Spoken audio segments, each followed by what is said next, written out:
కార్గిల్ విజయ్ దివస్ సందర్భంగా ప్రధాని నరేంద్ర మోదీ చేసినటువంటి వ్యాఖ్యల కారణంగా ప్రస్తుతం పాకిస్తాన్ అలర్ట్ అయింది.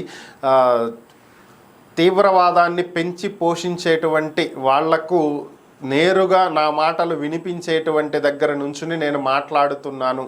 తీవ్రవాదాన్ని పెంచి పోషిస్తున్నారు, ఇలాంటి వాళ్ళని ఏమాత్రం భారత్ ఉపేక్షించదు, వీళ్ళ మీద ఖచ్చితంగా మేము చర్యలు తీసుకుంటాము, దానికి భారత ఆర్మీ సిద్ధంగా ఉంది, భారత సుదీర్ఘ రక్షణ రేఖను కాపాడటానికి భారత ఆర్మీ సిద్ధంగా ఉంది అని చెప్పి ఆయన చేసినటువంటి వ్యాఖ్యల కారణంగా పిఓకే వెంబడి భారత సరిహద్దుల వద్ద పాకిస్తాన్ భారీ స్థాయిలో ఆర్మీని మోహరించడం జరిగింది. ఇటీవల భారత్ ఇంటెలిజెన్స్ ఇచ్చినటువంటి రిపోర్ట్ల ప్రకారం పాక్ ఆర్మీతో పాటుగా కొంతమంది ఉగ్రవాదులు కూడా ఒకే చోట ఉన్నారు అనేది మన ఇంటెలిజెన్స్ చెప్తున్నటువంటి అంశం. అలాగే కొంతమంది పిఓకేలో సామాన్య ప్రజల్లా కలిసిపోయి ఉగ్రవాదులు ఉన్నారని, దాదాపుగా 55 నుంచి 60 మంది ఉండవచ్చు అని చెప్పి భద్రతా బలగాలు భావిస్తున్నటువంటి పరిస్థితి.